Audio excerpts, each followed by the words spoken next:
اعوذ باللہ من الشیطان اللعین الرجیم بسم اللہ الرحمن الرحیم۔ فقہی مسائل میں سے آج جس ٹاپک کے اوپر گفتگو کر رہے ہیں مبطلات وضو کے بارے میں بتائیں گے کہ کتنی چیزیں ہیں جن سے انسان کا وضو ٹوٹ جاتا ہے، باطل ہو جاتا ہے اور اس کو دوبارہ کرنا چاہیے۔ تو 7 چیزیں ایسی ہیں جن سے وضو باطل ہو جاتا ہے یعنی ٹوٹ جاتا ہے۔ وہ 7 چیزیں کون سی ہیں؟ پہلی ہے پیشاب۔ وضو کی حالت میں اگر ہم پیشاب کریں گے تو ہمارا وضو باطل ہو جائے گا، ٹوٹ جائے گا۔ دوسری چیز ہے پاخانہ، اس سے بھی وضو باطل ہو جاتا ہے، ٹوٹ جاتا ہے اور دوبارہ کرنا پڑتا ہے۔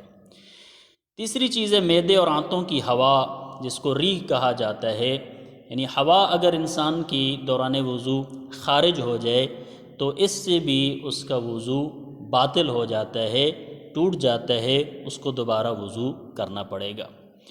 چوتھی چیز ہے نیند، اور نیند کون سی؟ جس کی وجہ سے نہ آنکھیں دیکھ سکیں اور نہ کان سن سکیں۔ لیکن اگر آنکھیں دیکھ نہ رہی ہوں لیکن کان سن رہے ہوں تو وضو باطل نہیں ہوتا۔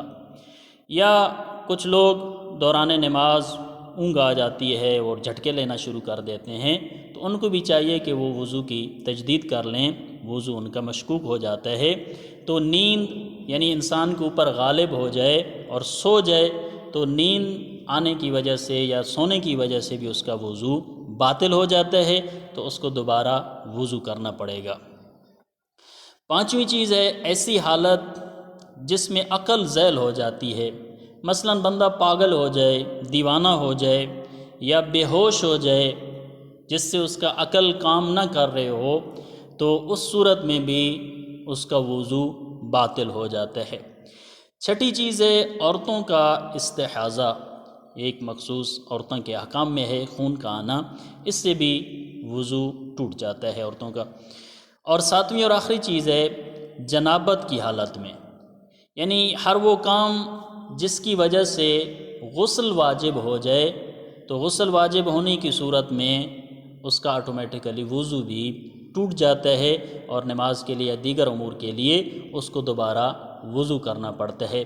تو یہ وہ چیزیں ہیں جن کی وجہ سے انسان کا وضو ٹوٹ جاتا ہے، جن کو مبطلات وضو بھی کہا جاتا ہے۔ تو انشاءاللہ اگلے درس میں ہم بتائیں گے کہ کن چیزوں کے لیے وضو کرنا شرط ہے۔ والسلام علیکم ورحمۃ اللہ وبرکاتہ۔